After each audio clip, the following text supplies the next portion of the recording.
Selamat petang, salam sejahtera. Terima kasih karena bersama dengan saya di Nazilin Unity Channel. Petang ini aku nak ulas tentang keputusan ROS yang telah meluluskan permohonan pindaan perlembagaan UMNO. Ramai yang menjangkakan memang ROS akan meluluskan pindaan tersebut. Tetapi apa natijahnya, apakah kesannya kepada UMNO khususnya? Ramai orang yang mungkin memikirkan bahawa perkara itu kemenangan besar bagi Zahid Hamidi. Tetapi ramai pemerhati politik, penganalisis politik yang memberikan pendapat yang berbeza, yaitu meskipun kelulusan ROS itu telah memihak kepada UMNO, namun ramai juga penganalisis politik dan pemerhati politik mengandaikan bahawa keputusan itu sebenarnya tidak memberi apa-apa makna kepada Zahid Hamidi.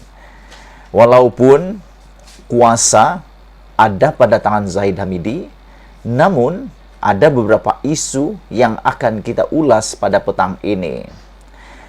Ulasan kita hari ini selepas ROS meluluskan pindaan perlembagaan UMNO, apakah UMNO mampu di bawah pimpinan presiden yang bermasalah dengan tuduhan di mahkamah melebihi 80 pertuduhan? Adakah Zahid Hamidi akan mampu mencipta kemenangan dalam PRU 15? Masalah pertama adalah Zahid Hamidi sibuk menghadiri kes mahkamahnya. Apabila Jabatan Pendaftar Pertubuhan atau ROS meluluskan cadangan pindaan perlembagaan UMNO pada petang semalam, petunjuk yang nyata kini ialah ia bermakna Parlimen akan dibubarkan dalam masa yang terdekat ini. Aku fikir Parlimen akan dibubarkan dalam masa paling lewat 3 bulan daripada sekarang. Bermaksud sekarang ini menghampiri bulan Ogos, tambah 3 bulan ia akan menghampiri bulan November atau Disember. Apapun yang berlaku dengan perubahan pindaan ini bermaksud bila-bila waktu pun, walaupun kiamat PRU 15 itu diadakan, pemilihan UMNO tidak akan diadakan sehinggalah kiamatnya ataupun berlakunya PRU tersebut. Bukan saja pada hari ini, sampai bila-bila. Aku fikir untuk jangka masa panjang, adakah sudah difikirkan oleh akar umbi UMNO tentang hal ini? Bagaimana kalau satu hari nanti ada pula masalah yang berbeza? Adakah pindaan perlembagaan UMNO akan diubah lagi? Kembali semula kepada yang asal?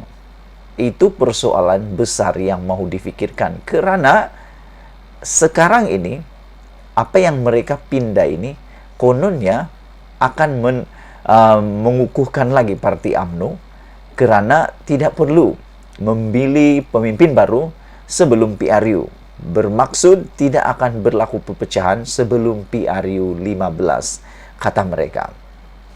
Oleh kerana pemilihan UMNO sudah dibenar diadakan selepas PRU 15 dilangsungkan dan tempoh penggal Parlimen sekarang pula berakhir pada Julai 2023, keberangkalian Parlimen akan dibubarkan adalah dalam tempoh 2 atau 3 bulan daripada sekarang. Rata-rata meramalkan Ismail Sabri Yaakob akan menghadap Agong bagi memohon pembubaran Parlimen sebaik saja Belanjawan 2023 dibentangkan pada awal Oktober depan. Oleh kerana beliau sudah dinamakan sebagai poster boy BN, Ismail Sabri tentu saja ingin memanfaatkan Belanjawan 2023 dengan beberapa pendekatan yang memperlihatkan kerajaan pimpinannya lebih hampir serta mesra dengan kesusahan rakyat. Aku rasa di sinilah Ismail Sabri Yaakob akan mainkan peranan besar. Kerana pertama, jangan dilupa poster boy untuk Barisan Nasional telah dijanjikan seorang sahaja, yaitu Ismail Sabri Yaakob. Kalau ini berubah, bermaksud Barisan Nasional sudah mengkhianati Ismail Sabri Yaakob, membohongi semua akar umbinya. Hal ini adalah sesuatu yang lumrah dan biasa. Malah, siapapun jadi Perdana Menteri pasti akan menentukan hal yang sama.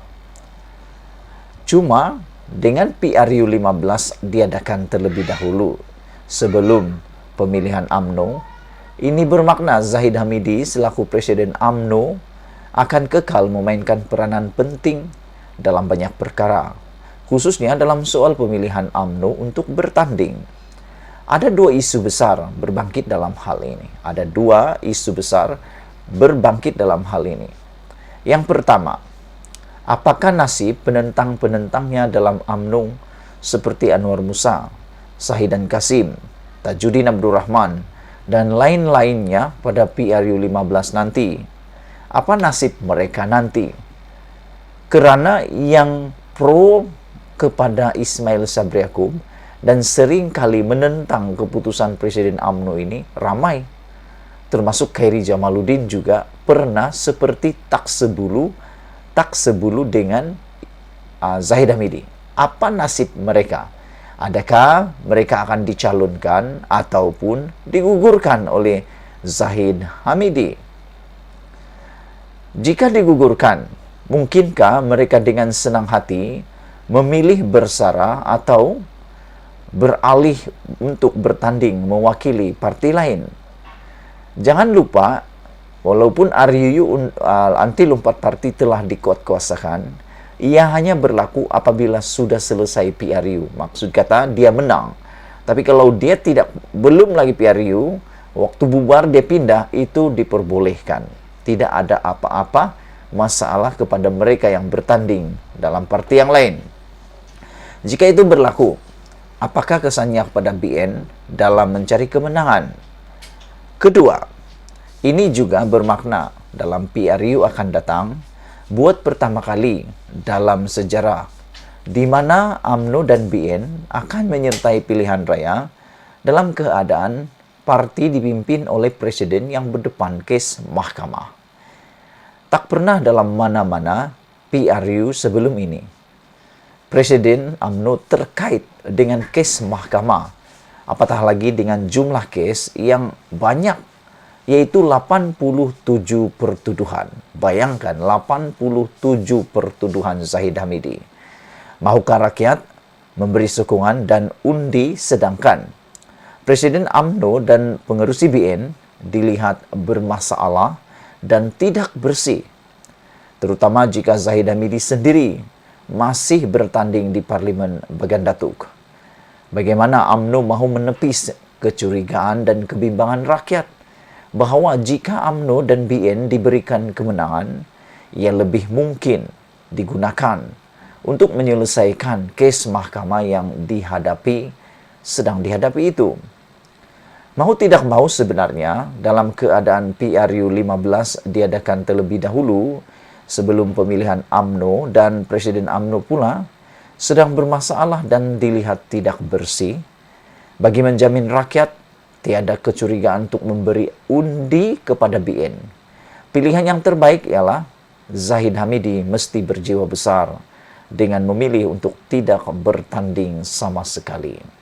Beliau hanya perlu ada atas kapasitinya sebagai Presiden UMNO dan pengerusi BN memastikan kemenangan parti dengan segala kemampuannya tanpa memikirkan kepentingan untuk pribadinya.